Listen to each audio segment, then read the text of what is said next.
Yeah, it's like 4 hours ago pre-voted. Yeah. Sujewa is on the ball.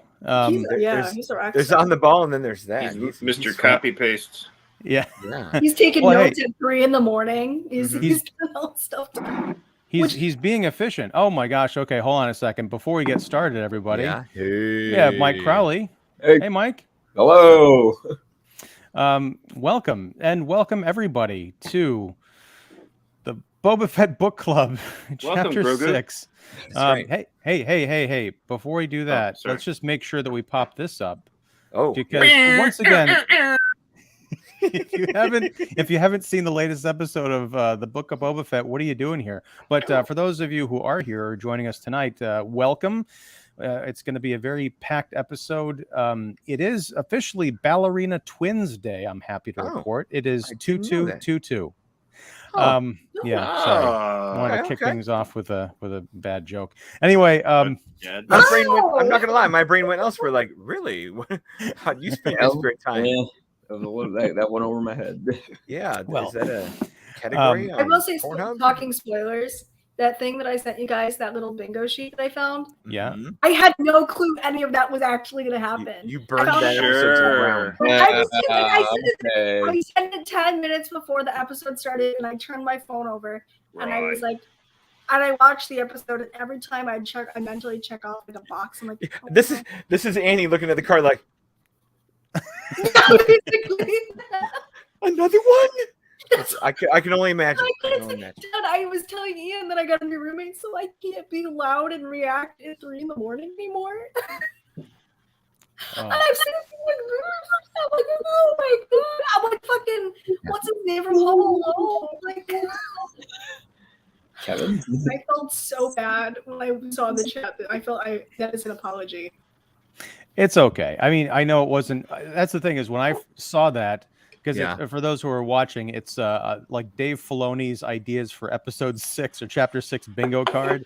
And it's essentially, I think there's like only 1 or 2 things that were not just about dead on. It was American Legion Blackout game. It was pretty close, you know. It was terribly. And I saw, people on Twitter are throwing out all types of theories.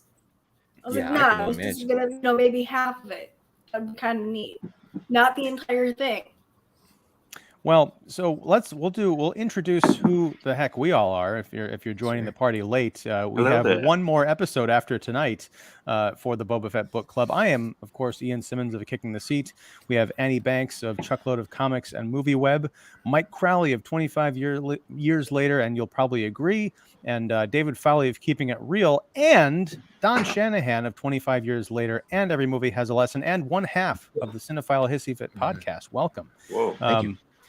So next week is a bit of a tease. It's going to be, a blowout show because we're going to have at least 2 more guests. We'll talk about them at the end of the show. So that's going to be a full board. Whoops. But I think that's the only way to send off what has been such a rewarding, in its totality, no problems at all. Wonderful bit of Star Trek lore, which is the Book of Boba Fett. Yeah, right. I have my half shot of blue milk because we do get back to Tatooine for a little bit this week. But Don, as the new guest, certainly not new to the show, but new to this episode or this series, why don't you give the synopsis of The Stranger from the Desert? I think that was the name of it. Break it down. As the guy who, as long-time listener, first-time caller for this particular show, I'm not versed in the Clone Wars of any kind. When Ahsoka shows up in Mandalorian, I'm like, oh, she's cool, and I love Rosario Dawson. Let's go, And same thing with Timothy Oliphant's character and everybody who's shown up. And he's cool, and starting to Rosario Dawson. Let's go. So I'm starting to catch up and try to figure out who matters and who doesn't, or who's just a cool actor and who's a cool character. Let's go. I realized when Danny Trejo showed up in the whole Rancor thing, I'm like, is he supposed to be somebody, or are we just cool it as Danny Trejo? And I'm like, all right. So for this summary, this is going to sound really bland. It's going to sound like the alt text to a website's images, like man sits at bar and with blue milk drink. So apparently the Mandalorian has prepared a gift of Beskar of some kind to take to Grogu. And apparently what an entire sequel trilogy couldn't do for a first movie. He knows how to find Luke. So we do that in short order, where our little Naboo fighter makes its way to a nice little bamboo infested planet to catch up with Luke and Grogu and Ahsoka about, hey, I just need to give my little man a gift. And they're like, whoa. Why don't you wait a little bit? We don't want to break up his little training and all that stuff. And the episode goes nice and deep, I'd say, into what Luke and Grogu are up to in terms of training and creating kind of a new, I don't want to say new routine, but just, new knowledge for the little guy. And it's a nice, if you're into that, a nice, deeply affecting part of the episode. The Mandalorian, after about 65 minutes, does get to give his gift to Ahsoka, but not quite to Grogu himself. Parts his ways, goes back to be the muscle in Tatooine. Meanwhile, in Tatooine, Raylan Givens encounters a dude with, blue face and some pipes that I'm told is very important and very cool, and it has a little bit of a showdown to the point where, like, I'm not sure if enough muscle is going to come and show up to help Boba Fett next episode versus, well, who the heck does the Syndicate have underneath on their payroll to see where this all goes next week. Cad Bane's supposed to be a badass. He's presented as a badass. I know nothing of him, but they sure nailed, like, in terms of like an entrance to be like, wait, this guy's going to matter and this guy's cool. They nailed it. I had to go after the episode and go, wait, all right, who's that? And then I'm like, oh, he is cool and he does matter. And from a live action standpoint, I felt like it wasn't cheap. It wasn't cosplay. Like, it fit the part. So tip top there. All these dominoes go towards, like, 3 lines of dialogue from Tamora Morrison, and we're back to wherever it goes next week. And I'm convinced, as the new guy in this show, that the entirety of this season takes place in about 16 hours of actual real live action present day time, and then another 12 hours of flashback, or it's 12 years of flashback. So all the stuff that we gave Rian Johnson shit for doing in The Last Jedi, which is flashback, this is become the bread and butter of this particular show, between Mandalorian flashbacks and Boba Fett flashbacks. Unfortunately. Yeah. So it's been, that's a terrible summary, and it wasn't quite as alt text, but it was close. Good stuff. No, bravo. I think very well done, Don. And there's a lot to pick apart there. As I've mentioned on this show, probably even last week, I'm one of the few staunch defenders of Star Wars: The Last Jedi. One of the things I think this episode does beautifully is start to build that bridge of explaining how Luke Skywalker got to be the old hermit. Now, I never had a problem with that because I have an imagination. I can see how things might go horribly wrong, but all these fanboys are like, but that's not Luke. I'm like, it kind of is. If you pay attention to the original trilogy, you can understand how becoming the teacher, it does not mean that he has all the answers, just like all the other Jedi Masters that we've seen in Star Wars don't have all the answers. They have flaws. And I'm very curious to find out how next week's episode opens, considering how this week's episode ends, because I feel like that could be a major turning point for Luke Skywalker, the choice that is ultimately made, which I think is one of the great cliffhangers that I've seen on TV. But I'm getting way ahead of myself. It's a cliffhanger between a cute toy and a shirt, like a onesie. So what do they represent? It's the position between Sponsored by who is Pampers, Disney going to put their money towards? Because Grogu is never going to go away from Disney. That is a cash cow, and I can't blame them. So are they going to stick around with a Luke Skywalker show starring Sebastian Stan or something else? Sorry, I didn't mean to cut you off. But no, going back on that. Yeah. I think that I was having a discussion about this episode with someone earlier, and we were kind of talking about how packed this episode is with familiar faces. And it's done in a way where I, first of all, did not expect Timothy Oliphant to show up. Out of all people, that was not on my bingo card. I was like, oh, God, man, oh my God, welcoming back an old friend. And with Grogu and stuff, I expected him. And I think that there's a way of doing that, especially with Luke. The CGI on Luke looked really good. Much better than the really, finale. Really years, cool. And I think that's that's part of why he was Light years. so likable in this episode. I think that having this stark intersection between Mark Hamill and Sebastian Stan with this very familiar personality. And I think we kind of get the same thing with Grogu, even though we get Grogu, being a baby, a 50-year-old baby, he's having a little bit of development. And I think we didn't have that development where we treat him less as an object or a toy and more as a sentient being, where he's asked to make choices and asked to make his own decisions. that is a great way of bringing back a cash cow to the Star Wars staple as of the last 4 years or whatever, and utilizing it in the best way possible. He could just be there to be there, you know? And I kind of expected him to just be there to be there. But they worked that in so nicely. I think the trouble is, and it's weird because, you know, we can't turn back the hands of time, but that sequel trilogy has really painted what they can do into a corner, you know, where like, because I'm with Ian. I don't mind The Last Jedi one bit. I don't mind Hermit Luke. I feel like you have the teen isolated boy on Tatooine becomes the isolated older man who's had whispers of people who've been able to mentor him and no one else, where, yep, that guy could turn into an old hermit coming from an old hermit place.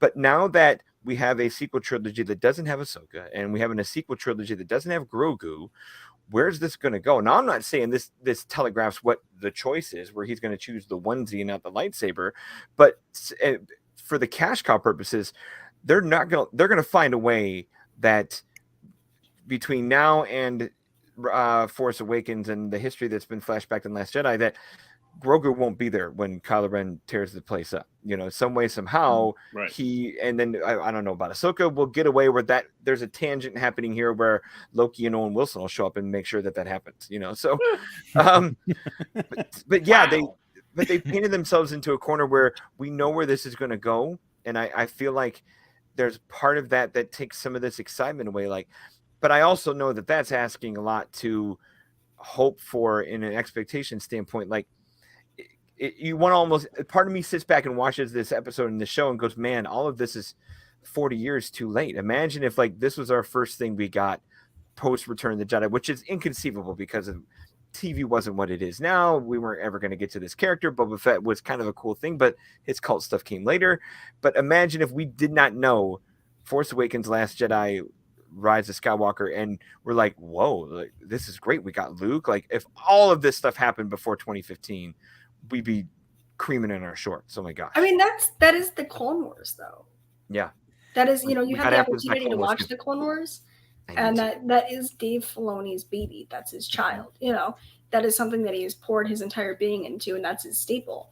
I think being able, Mike messaged me and he called it the Filoniverse earlier, and I think watching that Filoniverse come to life is just really euphoric. I used to watch Clone Wars on TV as a kid, you know, and that was. You know, I did. And, you know, like where we have Ahsoka turn to Luke and mention Anakin, I had to pause the episode for a minute. And I first asked myself if I'm really going to get teary-eyed over Star Wars. And then I asked myself, I'm like, that's, you know, we wouldn't be here without Clone Wars. And then I can take, you know, because that is such a, you know, you talk about not having this on television. Well, we had it on television. It was just animated. Yeah. I need to watch Clone Wars now. Like I need more stuff to watch. But Annie, with your comment about watching Clone Wars as a kid, you turned David into an old hermit. That hood got a little taller. It's already old man birthday week, so he's just gonna turn around. That's true. That's true. We forgot. Well, I didn't forget. I just don't know how like what protocol is, if it's too early or whatever. But I'll do it. Hell, David, you're reaching a milestone on Friday, so happy birthday to you, sir. Thank you. There we go. Woo! Should I say how old you're turning? 50. Big Yes. Grogu.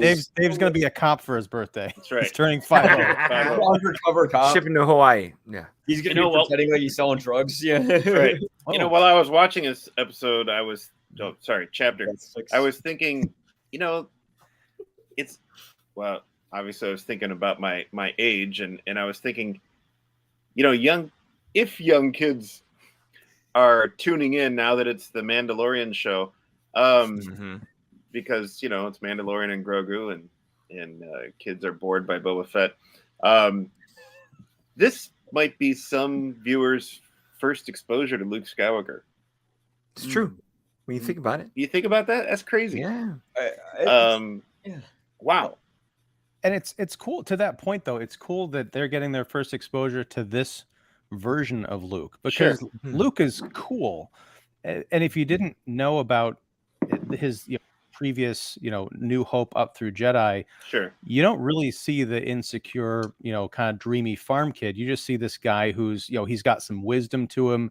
He understands that he's not quite as wise as Yoda, but he's wiser than Grogu to be able to pass on Yoda's teachings, and to kind of use some of those lessons on, a new Padawan. He's still trying to figure things out, which is why, again, jumping ahead to the choice, ultimately, Luke presents Grogu with the Beskar mesh armor that onesie, the onesie, yes, that the Mandalorian had forged specifically for him, or he could have Yoda's lightsaber, not just a lightsaber, Yoda's lightsaber. So this is a big deal, and it's laid out clearly. He can either become, a Padawan learner and go down the path of the Jedi, or he could stay in the world of emotional attachments and sort of end up going back with Din Djarin. And I have this feeling that, it could go either way, and I think either way that they go, they can make a satisfying story out of it. But I kept wondering through this episode too, like, what did happen to the Mandalorian and Grogu, for that matter, by the time we get to the sequel trilogy? I feel like Grogu goes off with the Mandalorian, and I'll put money on that with you. Well, right, like, and either they're dead or they're just off having different space adventures somewhere. But I feel like that could be, Luke Skywalker, that could be the first little bit of like the real nail of insecurity in his ego, thinking, I can start this Jedi Academy. I'm building it here. It's going to be great. Yeah. I have Baby Yoda. I have this prodigy, and I couldn't even get my first student. Right. Well, and Mark messaged me. He said, is this well, he started off by asking if this was going to be the beginning or the seed of a Luke Skywalker, CGI face, deep fake series. And then he said, this could be the seeds of the Knights of Ren, which makes perfect sense, because if he starts this new Jedi Academy and he fails there again, too, with his own nephew, then you can see, yes, I finally understand, everybody. This is how he gets completely depressed, and he throws it all in because he's like, I'm not the person to deal with this. It's not that he necessarily rejects the Force. I don't think it's that he just doesn't know if he's the one to take care of it, and maybe the whole thing needs to go out the window. Well, he is more confident, definitely, in this chapter. Sure, he's feeling confident enough to train Grogu, but there are moments, especially when Ahsoka's around, where he's kind of looking to her, with some advice and some questions, and even, I think, some underlying doubts. Yeah, like, can I do this? How do I continue to train him? And I love that, because if we all know that Luke broke his training to go to Cloud City to rescue his friends.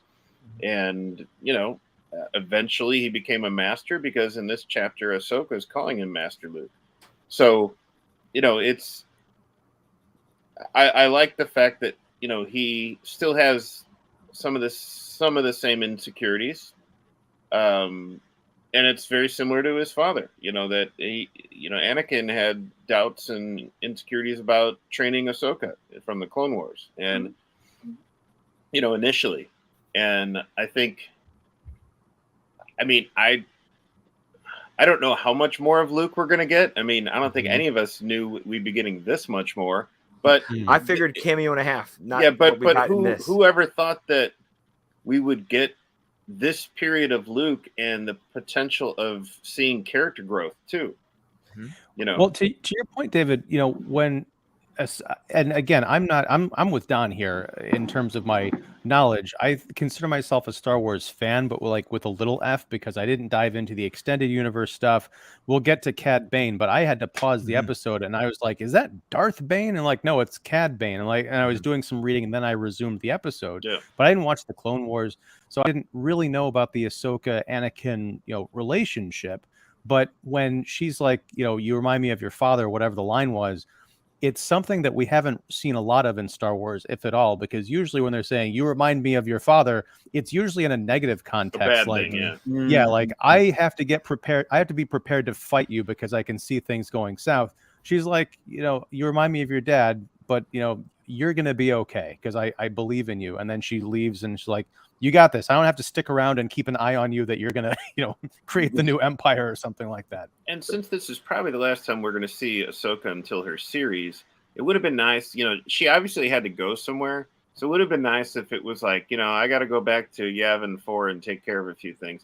what does that mean? Is that going to lead into her series? Ooh, but she's just like, I got a bolt, Now I have a question, kind of moving back to the Ahsoka series here. And I kind of like I was talking to my roommate about this, who's also a big Star Wars fan, and we were trying to feel out the timeline because if we're gonna have Anakin in the Ahsoka series and the Obi-Wan series, are we? And Hayden Christensen is supposed to make. I know he's in Kenobi. He's in Kenobi. I believe he also signed on for Ahsoka. So I'm confused. That's going to be earlier then. Okay. Or they're using it for flashbacks. It's still going to be Rosario Dawson. Yeah. Mm-hmm. It could be flashbacks. A little bit contradictory here. Okay. Again, it was really euphoric to see Luke and Ahsoka acknowledging each other in a very positive way. Yeah. Like Pierce. Even where he does remind me a lot of Matt Lanter as Anakin when he's watching Grogu do the little flips and all of that, and he's like, I wonder if his heart is really in it. I'm like, that is such an Anakin thing to say. That's very. And the actor who was Max Lloyd Webber. Yeah, I really like him as Luke. I do. The body actor. Yeah, the body actor. I think he does a solid job with him. I think that he carries himself well. I think that this is, like you guys mentioned, a side of Luke that we didn't get to see before. And I think that having Ahsoka's wise playfulness come into the mix is really refreshing, especially because she knows, with Mando being there too, she knows what's up, and she doesn't let him directly to Grogu. Yeah. And I think if we get to see that carry over more, I just want to know how that's going to work with the Ahsoka series. Yeah, it all depends on what the timeline is for that show. Yeah.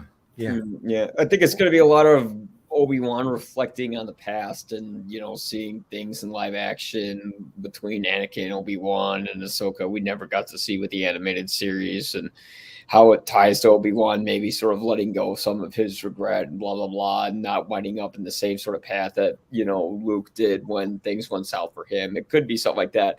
I mean, it's interesting. What they're doing is they're kind of doing, as you said, Eddie, what Filoni did with the Clone Wars. The prequels didn't have the best reputation.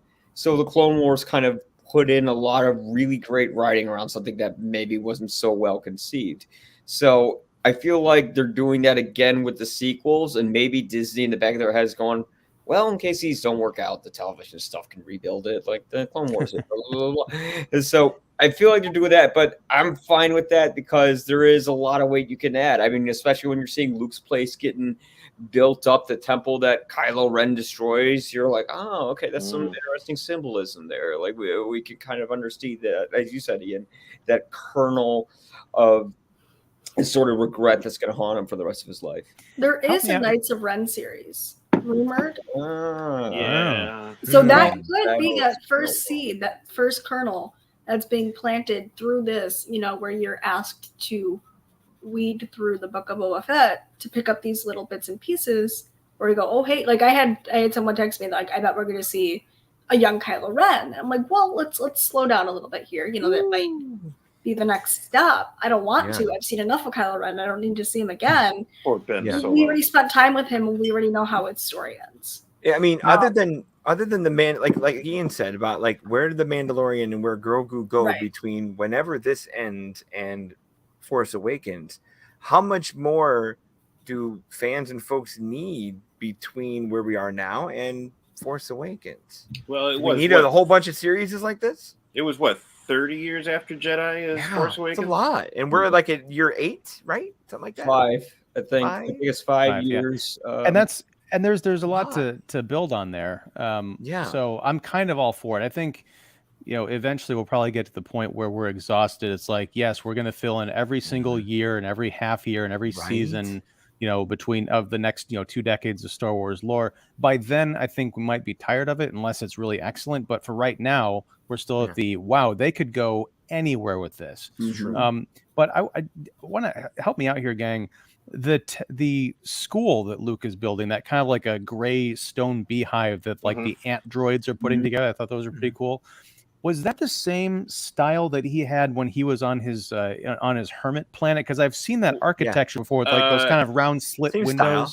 Yeah, I don't know if it was the same style. It was kind of the same style as Acto, but it was basically the same structure as we saw in the Last Jedi flashback. Right. Okay. yeah, Well, because I just remember because it changed. Because Yeah. this is also probably the planet in the Last Jedi flashback where he's training Leia Leia? in the woods. Could be. Yeah. Yeah. The same bamboo forest thing going on. Like that's here where we are now, and not Acto, which is Ireland. So yeah. Right. Yeah, I think that was the planet from Last Jedi where we find out that somehow Palpatine's still alive, and that's where all the Rise of Skywalker hanging out, or That's the Rise of Skywalker. Yeah. Well, I was thinking about that because if that is the same style of house or in the same vein, that speaks to almost like what Luke was going through on Acto after all that, because to rebuild your main dwelling in the style of the place that was destroyed because you screwed up so badly, that's some PTSD stuff right there. Oh, true, for sure. I do want to say, let me ask you this. So Mark Hamill was obviously the basis for the Luke in this episode. The CGI face, I think, was 95% amazing. But the voice, was that Mark Hamill's voice, or was that someone else? Do we know? I think it was his voice, but they digitized it to de-age it a bit. And that's what drove. He's like, "Good job, Grogu. Keep jumping." It's off a little bit. I hated that voice because it sounded like Mark Hamill, but it sounded like he was like the cadence was almost like a Captain Kirk cadence. Yeah. Almost like he was recording the dialogue, the audio for a toy where you press the button on Luke's back and he speaks. It's just it's not quite naturally. It doesn't. The sentences don't flow. So which is weird because Mark is a pro voiceover guy. And it was kind of drawn out a bit, is what you're saying. Yeah. I think doing that an impersonation of himself. I was like, what is going on? Mike, to your point, it's probably because Mark Hamill does not sound like he did, 40 years ago. So they probably do a lot of processing on it and everything. Okay. You know what? Here's It the thing. could have been worse. Oh, sure. They could have had Tamara Morrison in most of the episode. Velvet, the Chanel boots. Yeah. We got the black velvet and the Chanel boots. I'm happy. I'm fine with that. We got some comments to get to here. Yes. They could have made no attempt on the voice too, like they did with James Earl Jones, where he sounds ancient in. They could have dug through all of his old voice files and just meshed them together, and they did it. Crazy too. They could. I think that even they have trillions of dollars to burn, and they could. I think it's neat that they did. Like if this is accurate, they consulted Hamill himself. And was I know the last episode of season 2 of Mandalorian, in the behind the scenes episode on Disney Plus, they basically shared how they went back to Return of the Jedi and used a lot of lines. They studied his voice there, and they studied what type of voice he had, what type of cadence he had, because it's different than New Hope and Empire, and Hamill did different things, as much as people don't think, but he did. I mean, he's in Jedi, he's not sitting there whining like he did in New Hope. So, they studied that period of what he was doing with the character. I dig it. And I think that they probably studied the body language and the movement and everything as well as the voice. And they brought in Hamill to say the lines, but then also, like you're saying, de-age it and then kind of sync it up to the Jedi, Luke Skywalker. Can you imagine though if Mark Hamill had used his Luke from New Hope voice in Return of the Jedi? Oh my God! You'll bring Han Solo and the Wookiee to me. You can't do that. They'll die. Or if they used it now. Come on, Grogu. This is You've got one station. Own eyes, but you'll die. It could have been worse. It could have been a CGI'd Han Solo. It could have been Harrison Ford, who doesn't want to be there. I'm holding out hope that was an ugly rumor that just the internet barfed up. Okay, so here's what we're gonna do. We had a bunch of comments preloaded tonight from guess who, Sujewa. So we're gonna go through those. Plus, we have some newer comments. So we're gonna take a step back and answer some of these and see what we can spin off. Observe. Yes. Good ep. I would rate it number 2 after last week's ep, and the other 4 eps under them should be a fun discussion today. See you at 9:30 p.m. Eastern. Yes, this was from the past, and now we are the present and the future. CGI Luke looks weird. Yeah. They should use a real actor for that role, just a real actor, better effects. I disagree. That was my contention at the end of Mandalorian season 2, when they were still trying to figure out, Hamilbot 3000 or whatever it was. But I think that in this episode, it's not just that he looks great when he's just sitting still and not emoting. I know when they do some far away shots, I don't know if they even used any CGI. It just looked like a regular actor who looked like Mark Hamill. I think that was the right approach. It's just sometimes when he speaks, his mouth looks a little bit weird, but I think, I understand it does look weird. And I think part of the reason I was very conflicted watching this episode, because I was thinking this looks phenomenal, but it also looks wrong. And I think part of that is because I know that I should not be able to be watching a 35-year-old Mark Hamill or whatever in this show in 2022. So we'll see. And I think it bodes well for the future of this technology. On the downside, there is a cosplay type aspect to the filmmaking on today's ep. I think filmmakers need to merge costumes and backgrounds better using lighting, blurring, camera work, etc. Interesting. No, go back on that. No, I am about to defend cosplay right here. Here we go. Okay, ready? Oh boy. No, we're going because guess what, buddy? Hey, I respect you. I like you. I think you're cool. Thanks so much for tuning in every week. But cosplay is such a labor of love, and it is so goddamn hard. It really is. Yeah. I know people who have worked as professional costume makers because they are cosplayers. There's no difference. The only difference is where you wear your craft or where the craft goes. You could call it whatever you want to. I have friends who are cosplayers who identify as cosplayers. I cosplay from time to time myself. I have costume makers who will never call themselves a cosplayer. That doesn't matter. I've got friends who have keep going. The Spider-Man PS4 game, Black Cat. One of my friends designed that. She modeled that. She made that herself. Is she a cosplayer or a costume designer? She's both. My buddy did a Mysterio for Becoming Marvel. My other buddy does sci-fi. He works for sci-fi as a costumer. You know what? These people are why these costumes are so good, because they do it because they want to. Yeah. A lot of costume designers in production. Drop the mic. That's right. You know what? It's a shame that these two are one is being dismissed and the other is not. Well, Sujewa, I don't think you're supporting your downside, really. Because you're talking about lighting, blurring, camera work, but you're giving no examples of this episode. That's a tough one. I imagine it's more. Listen, hey, we'll have to ask him about that next week. That's a tease. So, all right. So we'll come back to that. Andy, I understand what you're saying. I also understand what Sujewa is saying when he's talking about cosplay. I don't want to speak for him, but if I had to imagine, he might think that there's sort of a. Let's take a look at the biker gang from the Book of Boba Fett. That is what I would imagine is sort of cosplayish. Like, what if? Yeah. But that's not so much the poor quality of the costumes; it's the lack of imagination as far as what those characters would be. So you just said, it was poor quality. Yeah. But poor in concept, not in execution.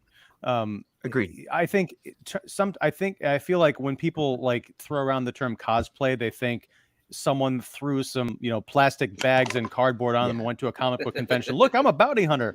But no, I don't the cosplay idea I'm getting at is with those bikers. It's like, hey, what if there was steampunk on Tatooine? Like, that sounds terrible. We're doing it anyway. And I've seen people say the same thing about Cad Bane because the body paint isn't as blue as it should be. Come on. They're like, I'm like, wait a minute. It's probably going back to this. It's the lighting. It's not the body paint itself. Or what was it last season with Mandalorian? Like how long Ahsoka's tendrils are? Who cares? Does she look good? And hey, you didn't watch the Clone Wars. That's very important, Don. That's important to the lore. No, I don't know. I wasn't looking at her tendrils. Oh, sorry. Yeah. Wow. You must have seen trans. He is turning 50. There it is. It's those lips, Correct. Those Rosario lips. Whew. All right. So before we get canceled, all right.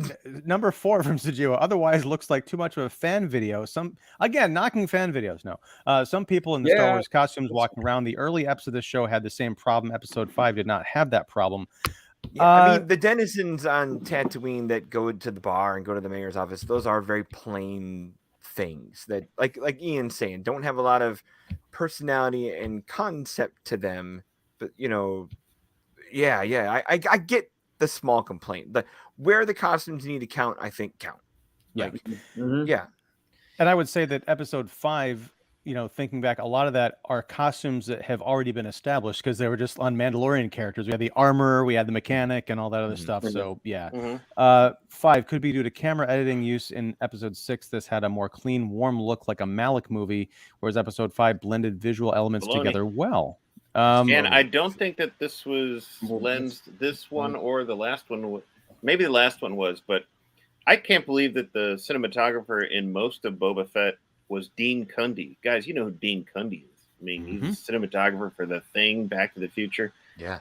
We have Halloween. not really been liking Book of Boba Fett that much, and it's been lensed by legendary Dean Cundey. What? But lipstick on a pig, baby. I know, but this one was not. I forget the cinematographer, but it's not Dean Cundey. And I do think it looks a little bit more cinematic, you know. I mean, that whole showdown with Cad Bane. We'll get to that. Now that's the grass planet too. It is very Malachian in the way it looks. The way the light kind of bounces off the tree and the camera's Malikian through it. Yeah. That sounds like a race of Star Wars aliens, the Malikians. I agree. So they're very deliberate, not quick to action. All right, so yeah. BDH has a good feel for making scenes look lived in. Bryce Dallas Howard. Generally, I think that's necessary in the spirit of the feel of New Hope, first Star Wars movie that came out, also to make things seem real. It will be by the time the action figures come out. I have spoken. We'll hear from you again. Yes. And then, okay, so this is catching up now. A little while ago, he said, hang it, the comments today. Clone Wars is pretty good. There you go. Those average actresses out there, right? Eventually, Grogu will have his own show taking place in the future. Grogu as a young adult, like human 20s to 30s. That's my guess. How like I Met Your Groot. Oh boy. How I Met Your Yoda. Hello, late but sure. All right. We'll take sure. Welcome back. Sure. Yeah. Welcome from America to Argentina. Already exhausted from Star Wars. Well, all right. You know, I'm getting that feeling from you. Yeah. Luke is in Vietnam now. Really? Oh, because of the bamboo. Yeah, we're in Vietnam. Google satelliting it. Is he in House of Flying Daggers? All of a sudden, just like I recently rewatched House of Flying Daggers. I'm waiting for like Shigeru Obayashi to play a. What about Crouching Tiger? That movie. Yeah, both are very good movies. Very good movie. Grogu and Luke did the whole Crouching Tiger thing where he went up the bamboo. I watched that. I know, that's cool. Yeah. I just put together like a 7-piece op-ed about the best Chinese movies to watch for the Chinese New Year. Ooh, I gotta hear that list. All right. I was just hoping to have a little moment where Grogu like lets out a little fart in his back, something For the kids, right? For the children that are love them. I mean, there'll be some Marvel. Grogu. Okay. Dealt it, smelt it, whoever did, he did. I don't know. Anyway, This all is right. non-alcoholic, so. Sure it is. I don't What did you think of deep fake? Was it Luke deep fake? Yeah, was it good enough? I think So It was better. everyone's praising it. I think there was a little problem, like especially like when he's in full light. I'm just like, ooh, that looks like a video game. And I saw that on a small television. I was watching on my laptop, and like I said, I think it was 95% of the way there. But in terms of where it was in Mandalorian, like a couple of years ago, I feel like it was the difference between, I don't know, Jurassic Park from '93 and the Jurassic World movies. Not to knock the Jurassic Park movie because those are amazing effects that still hold up today. But there've been like major advancements. It's kind of like with Pixar. Like every time they come out with a new movie, the hair gets more. It goes from like trying to do realistic hair, doing amazing stylistic stuff that people hadn't even imagined. It was okay, not great. Let's see. Well, there wasn't a lot of Boba Fett in Boba Fett. I'll say that. Like, where was he? Hey, but He didn't have a line, any line of dialogue. Him standing around and saying nothing and looking brooding and mysterious. 16 hours. Which- It's been 16 hours. Yeah. Which I- by the way, Kevin. Like it's like a bad weekend movie. That's all that's going on right now. Yeah. Mike, what are you gonna say? Oh no, Kevin Smith had a funny thing he said about Boba Fett. He's like, I'm sick of seeing Boba Fett's Charlie Brown head all the time. He needs It'd be that cool one if it was cube just one then, curl. And because Lucy. No, okay, Hey, Don but here. resents that. I do, Wow. but it's okay. I dig it. Yeah. All right, so Used we'll to get it. back to the comments in a second. I do want to mention because we mentioned finally the title character of this show.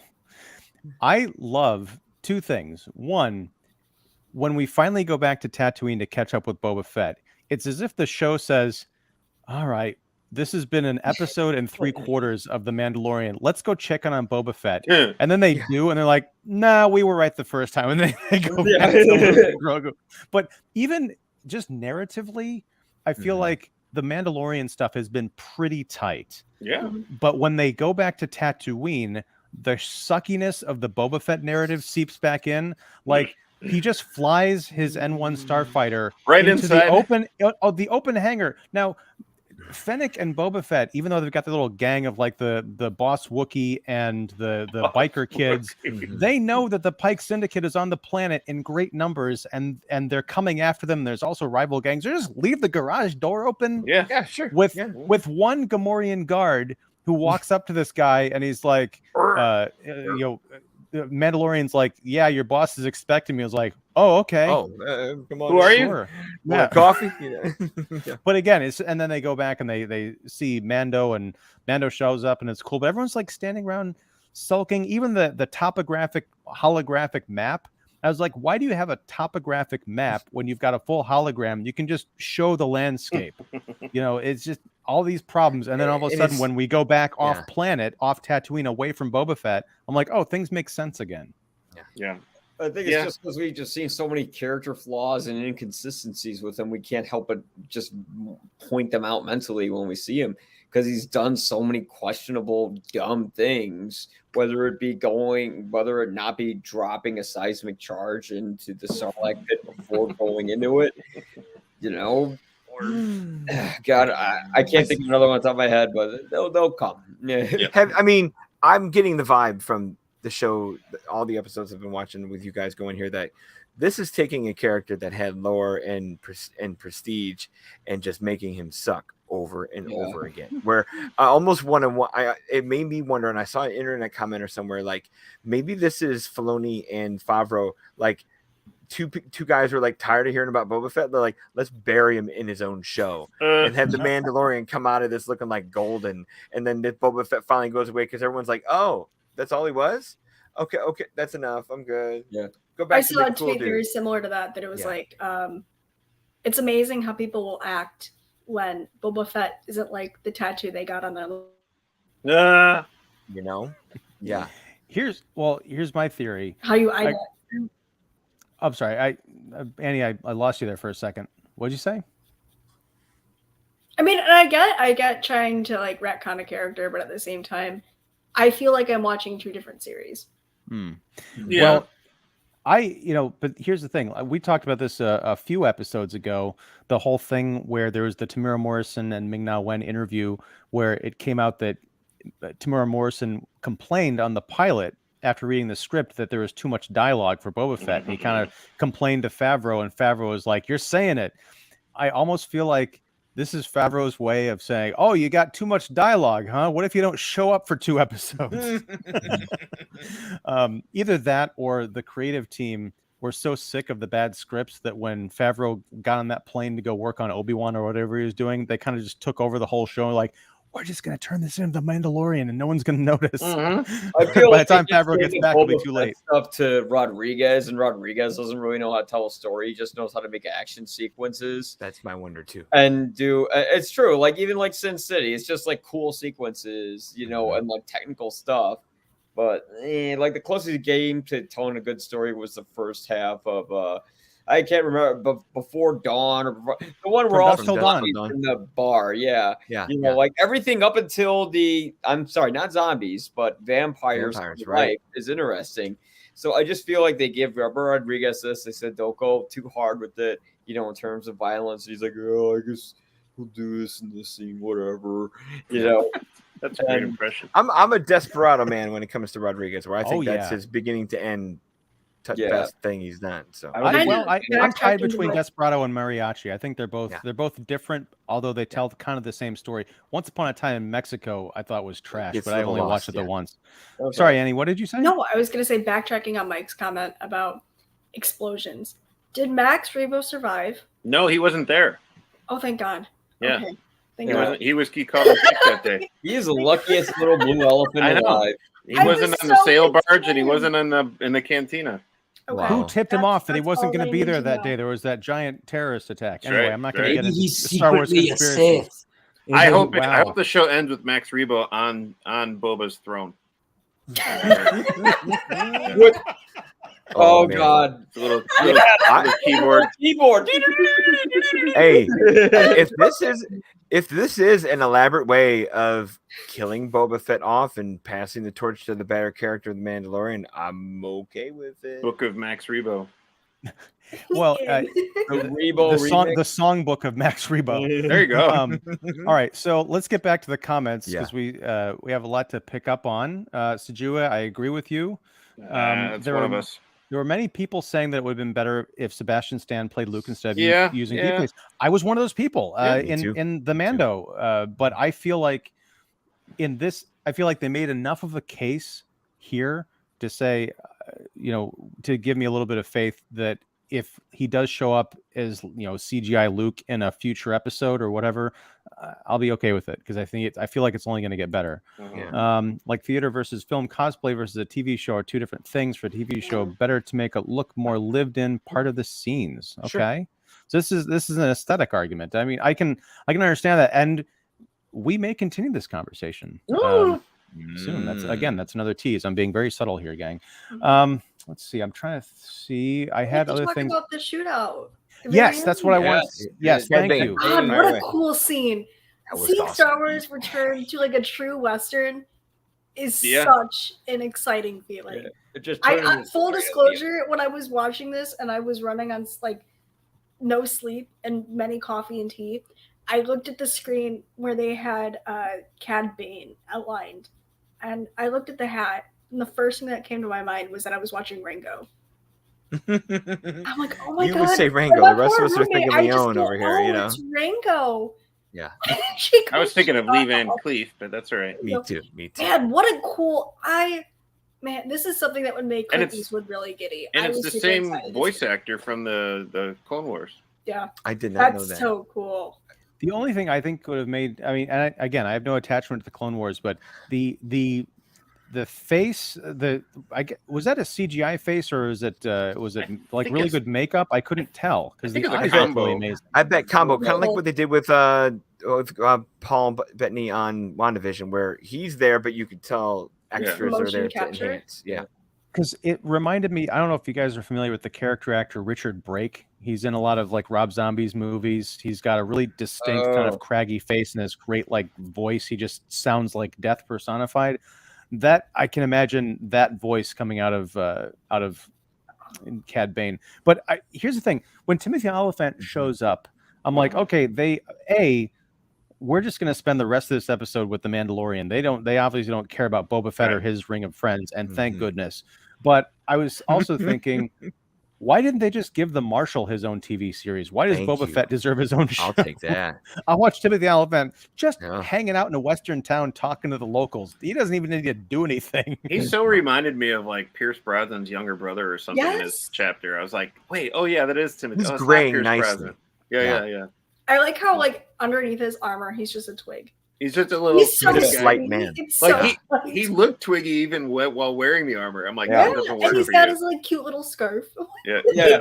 They made a big point of that. It's like, here, we're gonna have this person who looks like a little kid in Boba Fett's armor, and then when you get dad bod Boba Fett in the armor, you're like, oh, that's the guy.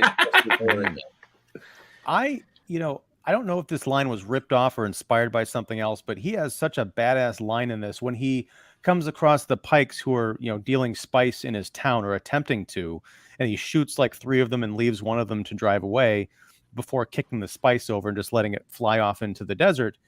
He says, before he sends the guy away, he's like, by the way, tell your friends or tell your little spice runner buddies, if any of them get lost in the desert running this stuff again, they're going to get lost. They're going to stay lost forever. It's just wonderful. Yeah, it's such a Western, stay out of my town sheriff kind of thing. Oh, yeah. There is a line from Cad Bane that I hope this series, if it does have a second season, if they actually listen to fans and make a Boba Fett show, we really want to see that makes, because if you can keep them alive and make them cool again, cool. There was a line from Cad Bane that said exactly what we all think about Boba Fett that we haven't seen in this show, which is, Boba Fett is a ruthless killer who works for the Empire. Yeah. Well, not in this show. Guy, right? Are we gonna get any like flashbacks to that? No, and we're never gonna get that Camino goodness I wanted. That's why I hope he loses next week and snaps. Yeah. Yeah, that's a good point. I mean, the closest we've seen, I think, to the ruthless killer thing is when from 2 episodes ago, where he goes after the bikers that killed his Tusken Raider friends. Yeah. But even that was just more an act of revenge. Boba Fett has always been sort of the dark side of Han Solo, the guy who's just going to shoot first, to avoid getting out of a sticky situation or a raw deal. He's just going to do it and not care. Now, Annie, I want to just get to something because I keep wanting to bring it up and forgetting, and I don't want to let this go. You mentioned earlier on when you were talking, I think, about Ahsoka. You were saying that you didn't want to cry during a Star Wars show. I got emotional. I didn't get teary-eyed, but it was just about there. When Mando is standing there with Ahsoka, and you can see Grogu in the distance with Luke, Pedro Pascal, assuming that's him under the armor, and I believe it was, I could almost see him crying through that mask. There's a very subtle, it's not just like he's standing there stiff, like just look over there. You can see he's almost like shaking, or you can see he's breathing like, I don't want to do this, but it's the right thing, and I'm going to let him go. I could see right through that armor and into his face and into his soul, frankly. And funny you mentioned that. There was like actually a meme of like through the armor during that scene. He's just like, ah! I've seen that. Yeah. And that was me. Yeah. All right. Let's see. The weird alien is like, that's a city folk problem. And then they have taken Boba Fett as an anti-hero rather than a ruthless killer. Yes. I think that's the problem. They don't go full evil anywhere. It's Disney. Mm-hmm. Can we just get a flashback of like Boba Fett just like murdering like everyone on an entire ship and blowing it up, or maybe like he sets like a group of villagers on fire? Well, we have, but Mike, I mean, to be fair, we've gotten almost 4 episodes of Boba Fett murdering like ruthlessly his legacy. So I mean, what more do you want? I mean, I'm also wondering, like, this next episode is the last, and with a lot of these Disney Plus series, Marvel, Star Wars, it always comes down to us talking about how are they going to do this with one more episode left. It's like, obviously some things are going to be left out. Hopefully it's going to be the longest episode or chapter of the series. So, what's going to take place? And the thing is, why do they need so many people? It's like, okay, we have the Pikes that they go after. Are they also are the Pikes also hiring the other aliens and Mos Espa and Isley or whatever? So it's, who are they really up against? It's all kind of vague. I mean, are we gonna even find out what happened to the Tusken village? Well, it's all burnt down. So I know, but like, is that just like they're not going to go back to that interpretation? Like, is it Cad Bane? Is it like? Well, no, I think the impression I got was the bikers were probably hired by the Pikes to burn down the village as revenge for Boba and the Tuskens commandeering their train that was running spice. Right. That's why we needed that. Yeah. Right. But no, I think going back to what David said about these, like even the MCU shows having a mediocre to subpar ending to them, I am extremely, I'm not nervous, but I'm skeptical to see what next week is going to bring. Yeah. Because outside of like The Mandalorian has had really solid season finales, but like even with like Loki or WandaVision or Hawkeye or anything else, Falcon and the Winter Soldier, they've been very mid. They've been very okay. I don't think there was any where I close my laptop and go, wow, that shook me to my core. I need more right now. And I don't want to see the same thing happen to the Book of Boba Fett just because it's really done well with these last couple of episodes. Yeah. If it weren't for that cliffhanger, I mean, frankly, I'm surprised. That's what I get you. I don't want to see this cliffhanger be fumbled. Right, but I'm just surprised that I'm surprised that we got Luke. I'm surprised we got more Mando in this episode, because I thought for sure, it is every time we come to one of these, and you guys have mentioned that we're always saying, how are they going to wrap all this up? I really feel it here because there are so many disparate elements that they haven't built upon. They've just introduced all these ideas. Yeah. Like the Pikes, if they're overrunning the planet, or Tatooine, or there should be more of an occupation feel. They should be, stationed around Jabba's palace, which still feels like it's thousands of miles away from any kind of spaceport or bar or anything.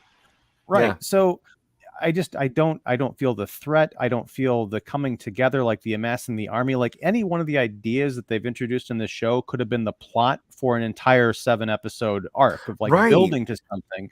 But here it's just like, I feel like they're just going to open up with Grogu making the choice. And I want to see that. I don't care what's happening on Tatooine anymore. I want to stay. I want to find out what Grogu decides. I don't think we're going to see that until season 3. I wouldn't put it past them. Season 3. I expected this to be like the plot of season 3. Oh yeah. I think it probably was. They're probably like, look, I know we haven't finished episodes 3 through 8 of Mando season 3, but we just got to put this on television. Screw Boba Fett. Right. Yeah. Well, the imbalance and they're kind of the imbalance is there in this show. When I think of something like the Falcon and Winter Soldier, where there's enough time given in that show to continue and build your heroes, your 2 heroes. And then, but the villain development in that show is fantastic, where, there's scope there, like David's saying, where you got 7 episodes of a Flag Smashers, plot where by the time you get to the end, we all wondered where it was going to end. But at the same time, we saw so much happen that we had so many conclusions and possibilities and wishes and hopes because of how much they made those characters to be. And then in this one, they're just the faceless train runner people. Yeah, I mean, if do this spice, there's nothing to it. We're getting a lot for a while. We got a lot of what Boba Fett is, and Fennec Shand. We got 1 episode of Fennec Shand. Right. Of course, now we've had an episode and a half of the Mandalorian, but they've derailed even that buildup. And there's no villain buildup other than the mayor. I think we've got more scenes with the mayor's assistant than any other bad person. Oh, I know. I'm done with him. Even when he was in chains, I'm just like, can they just behead him or something? Can we just get him out of here? Especially with the ruthless Boba Fett. How he wasn't dust the first time they met in the office there. I'm surprised. Yeah. Yeah, he should have made him toast and food. It's funny. I've been watching the new Jack Reacher show, and I'm like, this is how Boba Fett should have been. It's like hardly says any lines, takes people out, has a bit of a sense of humor, and it's like, okay, come on, Is it good? Amazon keeps sending it to me. It was good. It was good. Yeah, it's I good. like it. Okay, I guess I gotta watch it. And for the Sebastian Stan people out there, go watch Pam and Tommy because that's good too. No, I'm not gonna support Pam that story though. Pam really said it cost place to go. I'm serious. Are you supporting it by watching it?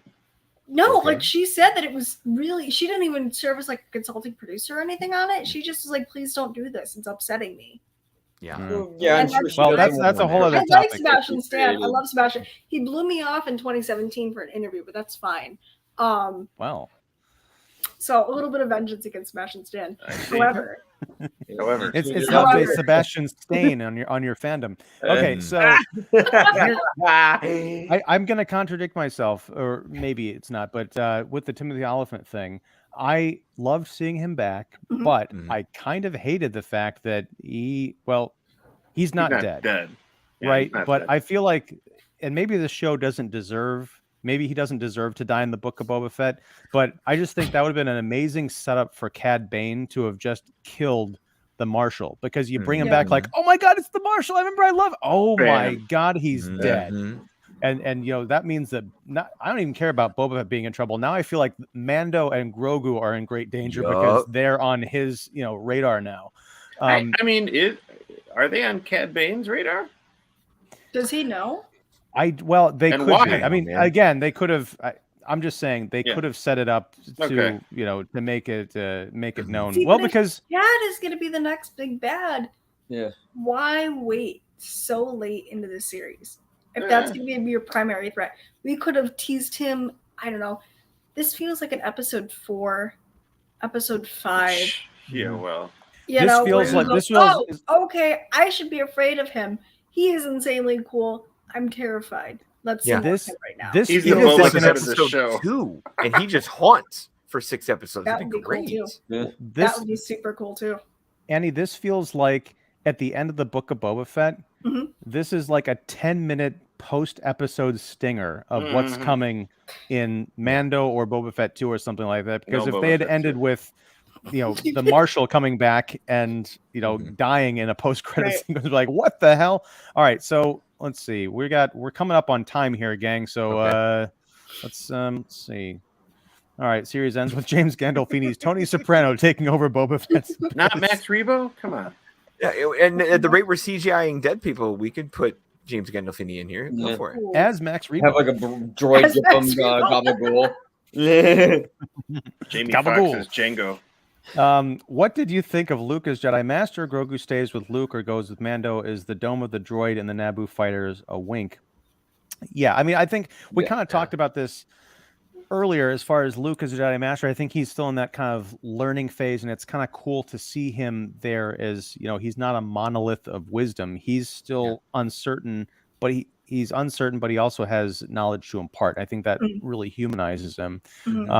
Let's see. I hope that Grogu goes with Mando. Yeah. I think that opens up a lot of possibilities for Luke, but we'll see. I kind of want to see him stay. I'm with Mike. I want to see him stay.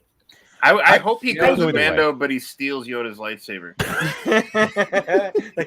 like the ball. You little bratty kid. Yeah. That would be an awesome compromise. That's what sets him off. He took my damn lightsaber. He used to steal all those because he used to steal all those little balls on the cockpit. Well, now here's the thing.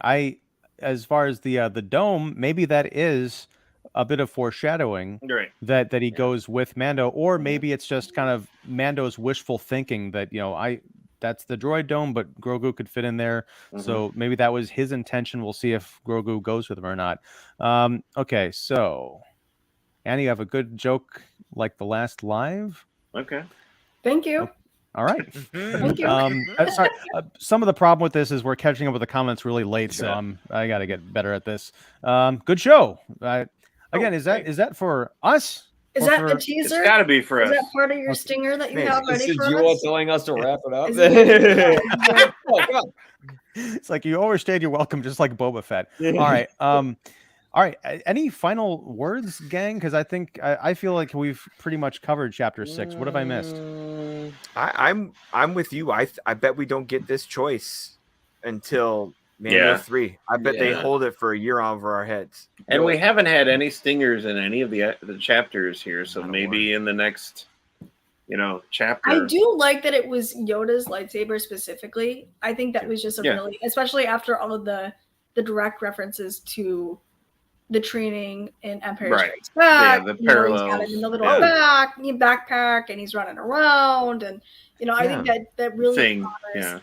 I think that's an honor. And like, what is Dave Filoni's fetish with Order 66? Well, that was I figured that's where the flashback for origins of Grogu had to come from, was the Jedi Temple in Order 66. So they mentioned it in the last season. They said that he survived the Jedi purge and all that. And I think they said he was in the temple, and you're just seeing that sort of recreated. I thought it was a beautiful thing to recreate. Order 66 is the pinnacle moment in the shift of history of Star Wars. Yeah, which is why it's so important. Well, on top of that, it's a nice bit of suspense because you see the two Jedi who are kind of defending Grogu, or at least defending themselves against the stormtroopers. They get taken down. The last thing you see is the stormtroopers rushing at Grogu. They're like, "Look, there's another one. Get him!" It's a great callback to the first season, I think, of The Mandalorian, where we get to see young Din Djarin being rescued by this, massacre of his village by the Mandalorian. Who's like, "Can I come with me if you want to live?" Right. We don't exactly know how he gets out of that sticky situation. Mace Windu. But it has the same exact shot, like where the super battle droid, those are the ones with the wrist rockets, watch them if you play Battlefront 2 Classic. They look like kind of directly at the lens where young Din Djarin is. And they kind of echo that, it's like poetry, it rhymes.